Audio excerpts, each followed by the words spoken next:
సత్యము. सत्य సత్యము ఒక్కటే. सत्य एक ही है, కానీ ఇది బ్రాహ్మణుల సత్యము, క్షత్రియుల సత్యము, భారతీయుల సత్యము, అమెరికా వారి సత్యము, రష్యా వారి సత్యము అని ఈ సత్యాన్ని ఒక్క దేశమునకు, ఒక్క కాలమునకు, ఒక్క తెగకు, ఒక్క కులమునకు ఇది ఏమాత్రం పరిమితం చేయలేరు కదా. परंतु इसे ब्राह्मणों का सत्य, क्षत्रियों का सत्य, भारतीयों का सत्य, अमरीकियों का सत्य, रूसियों का सत्य कहते हुए इसे किसी एक देश के लिए, एक समय के लिए, एक कुनबे के लिए, एक जाति के लिए सीमित नहीं कर सकते हैं ना। అదే విధముగానే నిప్పు నీరు యొక్క తత్వమును కూడాను ఇది బ్రాహ్మణుల నిప్పు, ఇది శూద్రుల నిప్పు, ఇది క్షత్రియుల నిప్పు, ఇది భారతీయుల నిప్పు, ఇది విదేశీయుల నిప్పు అని దీనికి కూడాను ఎట్టి భేదములు కూడా లేవు కదా. इसी प्रकार आग और पानी के तत्वों के लिए भी, यह ब्राह्मणों की आग या शूद्रों की आग, यह क्षत्रियों की आग, यह भारतीयों की आग या विदेशियों की आग, इस प्रकार इसके भी कोई भेद नहीं है ना। గంగదే కులము, గాలిదే కులము అందరూ అనుభవిస్తున్నాము కదా. गंगा की जाति क्या है, हवा की जाति क्या है, सभी लोग इनका अनुभव कर ही रहे हैं ना। ఇదే విధముగానే దైవత్వం అనేటువంటిది ఏకత్వమై ఉండినప్పటికీ మన యొక్క భ్రాంతుల చేత భిన్నత్వంగా విభజించి దానిని భ్రాంతితోనే అనుభవిస్తున్నాం. इसी प्रकार दिव्यता के एक होने पर भी हम अपनी भ्रांतियों के कारण भिन्नता में इसका विभाजन कर उसका अनुभव भ्रांतियों में ही कर रहे हैं। ఇది కేవలము దైవత్వాన్ని జాతి మత దేశ కాలమునకు ఏమాత్రం కూడా మనము దీనిని పోల్చుకొనరాదు. हमें इस दिव्यता को जाति, धर्म, देश और समय के आधार पर सीमित नहीं करना चाहिए। ఒక కృష్ణుని విషయం చూడండి. श्री कृष्ण का ही उदाहरण लीजिए। కృష్ణుడు ఏ తెగకు చేరినటువంటి వాడు, చెందినవాడు. श्री कृष्ण किस कुल के हैं? ఇది బ్రాహ్మణులకు కులదేవత కాదు, वे ब्राह्मणों के कुल देवता नहीं हैं, క్షత్రియులకు ఒక సంపద కాదు, वे क्षत्रियों की संपत्ति नहीं हैं, వైశ్యులకు ఇది ఒక ఐశ్వర్యం కాదు. वैश्यों के लिए धन संपदा नहीं है, ఇది లోక సంరక్షణకై అవతరించినటువంటి యొక్క స్వరూపము. वे लोक के संरक्षणार्थ अवतरित स्वरूप हैं। ఈ కృష్ణుడు నావాడు నీవాడు అని అనుకోవటము కేవలం ఒక విధమైనటువంటి యొక్క మమకారమే, అభిమానమే. इस श्री कृष्ण को मेरा है, तेरा है ऐसा कहना ममत्व है, मात्र अभिमान ही है। కృష్ణుడు కేవలం మావాడు అని అనుకోవటం చేతనే యాదవుల లోపల ముసలం పుట్టి యాదవులందరూ కూడా క్షీణించిపోయారు. यादवों में कृष्ण हमारा है कि भावना के उत्पन्न होने के कारण उनमें कलह उत्पन्न हुआ और वे विनिष्ट हो गए। కనుక దైవత్వం అందరివాడు, ఏ ఒక్కరి వాడు మాత్రమే కాదు. अतः ईश्वर सबका है, मात्र किसी एक का नहीं है। ఉన్నది ఒక్కడే దైవము. जो भी ईश्वर है वह एक ही है। ఈ ఒక్కడైనటువంటి దైవము పెక్కుగా రూపములను పొంది అనేక విధమైనటువంటి యొక్క భ్రాంతులను సంతృప్తి పరుస్తూ వస్తున్నాడు. यह एक ही ईश्वर अनेक रूप धारण कर अनेक प्रकार की भ्रांतियों को संतुष्ट कर रहा है। ఇలాంటి దైవత్వాన్ని మనం అర్థం చేసుకోవాలంటే కేవలం సాధన మాత్రమే కాదు, విచారణ కూడాను అత్యవసరము. ऐसे ईश्वर से अवगत होना है तो मात्र साधनाएं ही काफी नहीं हैं, बल्कि चिंतन भी अत्यंत आवश्यक है। ఈనాడు భిన్నత్వమును ప్రోత్సహించి అభివృద్ధి పరిచేటువంటి వారు అధికమైపోతున్నారు. आजकल भिन्नता को प्रोत्साहित कर बढ़ावा देने वाले अधिक हो गए हैं। ఏకత్వమును అనేకత్వంగా భావిస్తూ వస్తున్నారు. एकता को भिन्नता के रूप में मान रहे हैं, కనుకనే దివ్యత్వం అనేటువంటిది మరింత అడుగున పడిపోతున్నది. इसलिए दिव्यता संबंधी भावनाओं का अधःपतन होता जा रहा है। లౌకిక సంబంధమైనటువంటి యొక్క వ్యామోహముల చేతను, सांसारिक मोह के कारण, వ్యాపారముల చేతను व्यापारिक प्रवृत्ति के कारण ఈ దైవత్వాన్ని వేరువేరుగా విభజిస్తూ వస్తున్నారు. इस ईश्वरीय तत्व का अलग अलग से विभाजन करते जा रहे हैं। దీని వలననే దైవత్వం యొక్క నిజతత్వాన్ని మానవులు గుర్తించలేకపోతున్నారు. इसी के कारण मानव ईश्वरीय तत्व की यथार्थता से अवगत नहीं हो पा रहे हैं। తద్వారా ధర్మమేమిటో అధర్మమేమిటో గుర్తించుకోలేకపోతున్నారు. इसी के कारण धर्म क्या है और अधर्म क्या है के अंतर को पहचान नहीं पा रहे हैं। ఏ దేశమున ధర్మదేవత శాంతి దేవత కలకలలాడుచుండునో ఆ దేశమునందే సంపత్తి కిలకిలలాడుతూ ఉంటాది. जिस देश में धर्म देवता, शांति देवता खुशहाल होंगे, वही संपत्ति मुस्कान बिखेरती रहती है। ఈనాడు ధర్మమునకు విరుద్ధముగా, आज धर्म के विरुद्ध, నీతికి విరుద్ధముగా नैतिकता के विरुद्ध, జాతిని ఆధారము చేసుకొని जाति के आधार पर దేశమునందు అనేక విధములైన అశాంతిని అభివృద్ధి పరుస్తూ ఉన్నారు. देश में अनेक प्रकार की अशांतियों को बढ़ावा दे रहे हैं। ఇలాంటి అధర్మమును అభివృద్ధి పరిచేటువంటి వ్యక్తులను అనేక మంది పెద్దలైనటువంటి వారు చూస్తున్నారు. ऐसे लोगों को कई बड़े बुजुर्ग देख रहे हैं। జ్ఞానులు పండితులు దీనిని కూడాను పరికిస్తూ ఉన్నారు. ज्ञानी और विद्वान भी इसे देख रहे हैं। గొప్ప గొప్ప ఉన్నత స్థాయి యందు ఉన్నటువంటి యొక్క అధికారులు కూడాను దీన్ని చూస్తూ ఉన్నారు. उन्नत पदों पर विराजमान अधिकारी भी इसे देख रहे हैं, కానీ ఎవ్వరు కూడాను దీనిని అరికట్టలేకపోతున్నారు. परंतु कोई भी इसे रोक नहीं पा रहा है। ఇది అధర్మము అని ఎదుర్కోలేకపోతున్నారు. अधर्म कहकर इसका विरोध नहीं कर पा रहे हैं। కనుకనే వీరి జ్ఞానము, వీరి స్థానము, వీరి బుద్ధి కుశలత కూడాను కేవలం నిర్మూలమైపోయినట్టుగా చూస్తున్నారు. ये सब इसे इस प्रकार देख रहे हैं मानो उनका ज्ञान, शक्ति और बुद्धिमत्ता सब विनिष्ट हो गए हैं। ఇట్టి వారు అధర్మమును ఆచరించకపోయినను అధర్మాన్ని ప్రోత్సహించేటువంటి వారుగా తోస్తూ ఉంటున్నారు.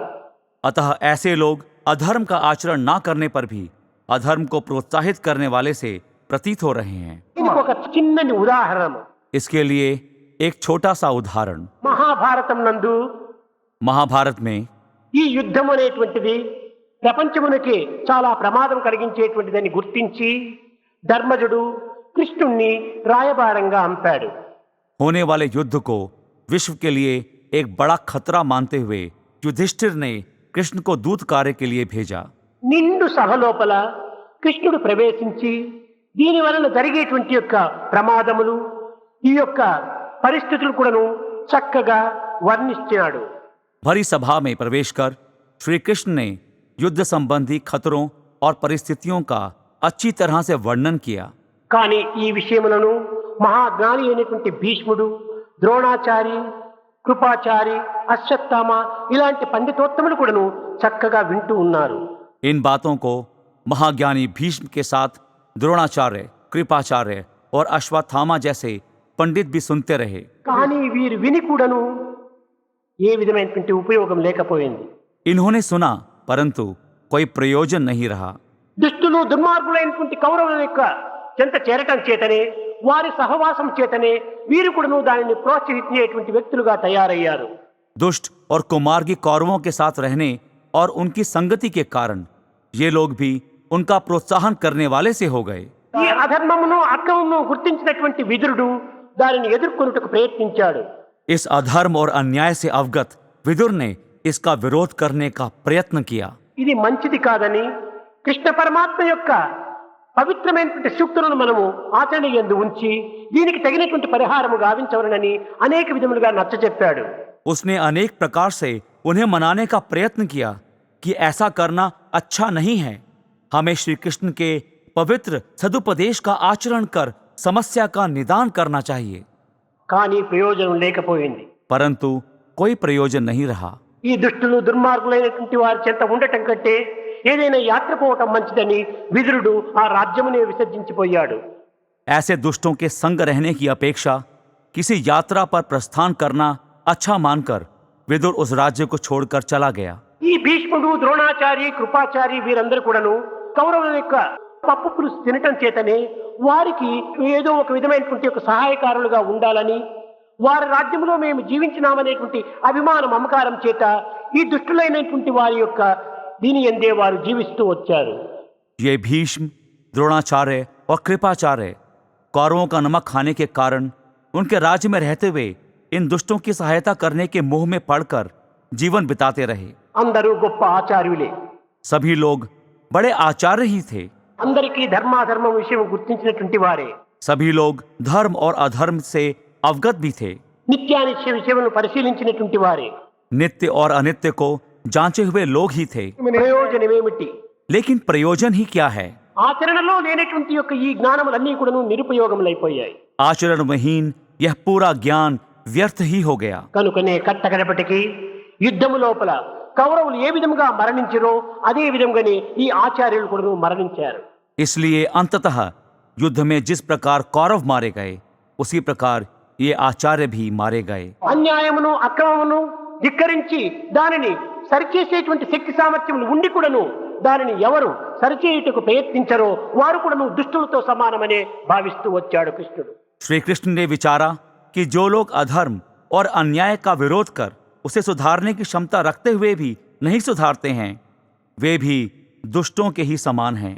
మన కంటెదుట ఇంత అన్యాయములు అక్రమములు అనాచారములు జరుగుతున్నప్పటికీ మనము చూస్తూ కేవలం దానిని ఏమాత్రం కూడాను ఎదుర్కొనలేక దానిని సరిదిద్దలేకపోయినటువంటి యొక్క వ్యక్తులు కూడాను ఆ దుర్మార్గములో కూడినటువంటి వ్యక్తులుగానే తయారవుతున్నారు. अतः आंखों के सामने अधर्म और अन्याय के घटित होते रहने पर भी उन्हें देखते हुए उनका विरोध कर उन्हें सुधारने का प्रयत्न जो नहीं करते हैं, वे भी उस बुराई में संलिप्त लोगों के समान ही हैं। కనుకనే దుర్మార్గుల యొక్క ఫలితాన్ని కూడాను వీరు కూడాను అనుభవించవలసి వస్తుంది. अतः दुष्टों के कर्मों का परिणाम इन्हें भी भुगतना पड़ता है। సహవాసమే ప్రోత్సాహమునకు మూల కారణం. संगति ही इस प्रोत्साहन का मूल कारण है। లౌకికంగా మన నిత్య జీవితంలో అనుభవించేటువంటి కొన్ని ఉదాహరణలు. दैनिक जीवन में हम जिनका अनुभव पाते हैं, ऐसे कुछ उदाहरण। రాత్రి వేళల యందు మనలను ఏదో ఒకటో రెండో దోమలు కుడతాయి. रात के समय हमें एक या दो मच्छर काटते हैं, నల్లులు కరుస్తాయి.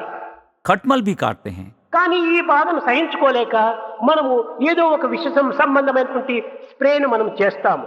इस कष्ट को ना सह सकने के कारण हम कोई जहरीला छिड़काव करते हैं। కానీ కుట్టినది కొన్ని దోమలైతే చచ్చేది అన్ని దోమలు చస్తాయి. काटने वाले मच्छर एक या दो ही होते हैं, परंतु सभी मच्छर मारे जाते हैं। కరిచినది ఏ ఒకటో రెండో నల్లులైతే దాని సమీపంలో ఉండేటువంటి అనేక నల్లులు కూడా చచ్చిపోతాయి. काटने वाले खटमल एक या दो होते हैं, लेकिन उनके पास में रहने वाले कई खटमल मारे जाते हैं। కానీ కరిచిన దాన్నే చంపుతున్నామా, కుట్టిన దాన్నే చంపుతున్నామా? लेकिन क्या हम काटने वाले को ही मार रहे हैं? అదే విధంగానే దుష్టులు దుర్మార్గుల యొక్క చెంత మనం కూడాను మన జీవితాన్ని గడపటం చేతను ఆ యొక్క దుష్ట సంబంధమైనటువంటి దానిని అరికట్టలేకపోవడం చేతను మనకు కూడాను ఆ ప్రమాదంలో ఒక భాగం ఉంటుంటుంది.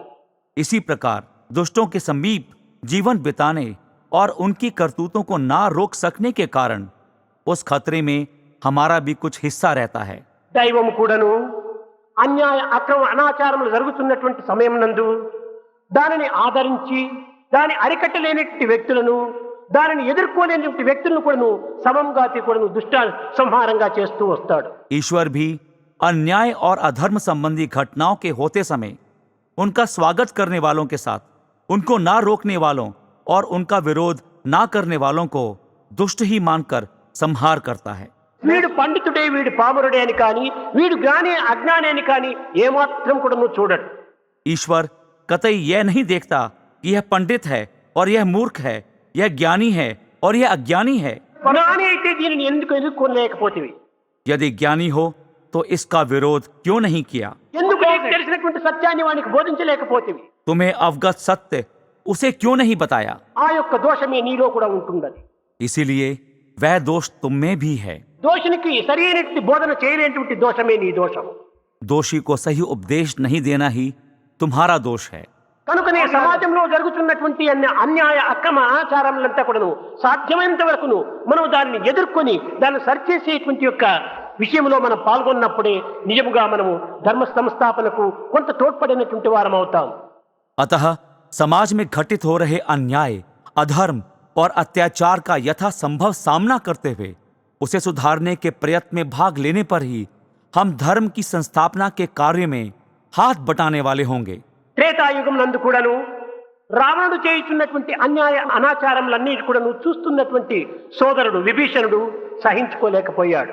त्रेता युग में भाई रावण द्वारा किए जा रहे अन्याय और अधर्माचरण को देखकर विभीषण सह नहीं पाया। అనేక విధములుగా దానికి అడ్డు తగిలి తన సోదరునికి చాలా విధములుగా బోధిస్తూ వచ్చాడు.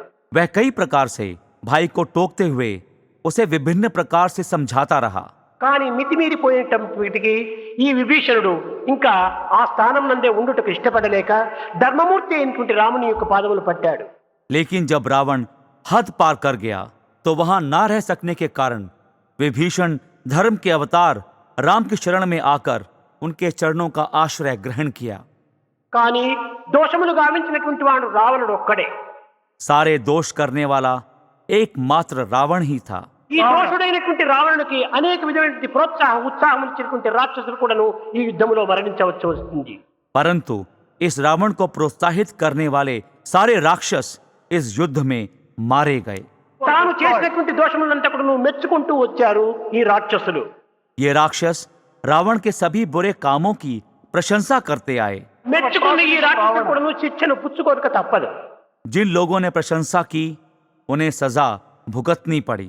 మన బంధువులు కాని, మన పుత్రులు కాని, మన యొక్క సన్నిహితమైనటువంటి సంబంధులు కాని దోషమును ఆచరించినప్పుడు ఆ దోషమునకు సరి అయినటువంటి శిక్షను ఇస్తూ దాన్ని ఎదుర్కొంటూ ఆ దోషమును సరిదిద్దుటకు మనం ప్రయత్నించినప్పుడే మనం దోషరహితులు కావాలి. కానీ దోషరహితులు అవుదును. కానీ దోషమును ప్రోత్సహించుకుంటూ దాన్ని సవరించుకుంటూ వచ్చినటువంటి వాడు వీడు కూడాను పరమ దోషుడే.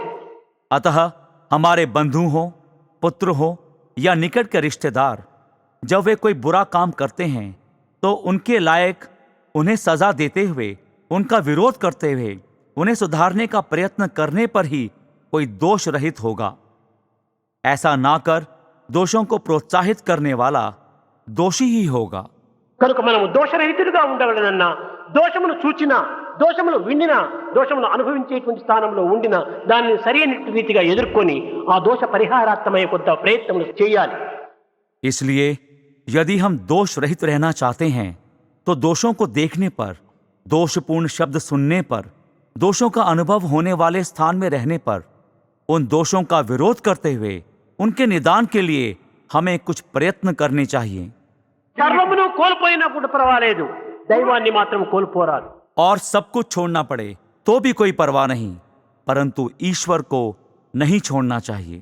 అలాంటి నిత్యమైనటువంటి సత్యమైనటువంటి యొక్క దీనిపైన విశ్వాసం అభివృద్ధి చేసుకోవాలని నేను ఆశిస్తూ ఆశీర్వదిస్తూ నా ప్రసంగాన్ని విరమిస్తున్నాను.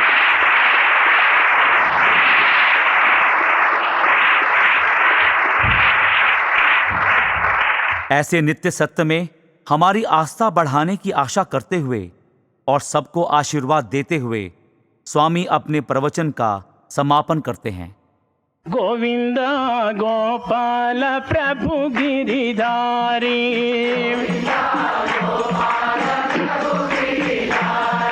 गोविंद गोपाल प्रभु गिरिधारी,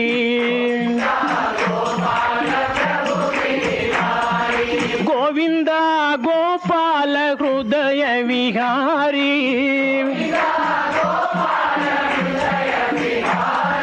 गोविंद गोपाल हृदय विहारी, गोविंद गोपाल प्रभु गिरिधारी, नंद किशोरा नवनीत चोरा, नंद किशोरा नवनीत चोरा, हृदय विहारा बड़ा चित चोरा, हृदय विहारा बड़ा चित चोरा, गोविंद गोपाल प्रभु गिरिधारी, गोविंद गोविंद गोपाल प्रभु गिरिधारी, गोविंद गोपाल हृदय विहारी, गोविंद गोपाल प्रभु गिरिधारी.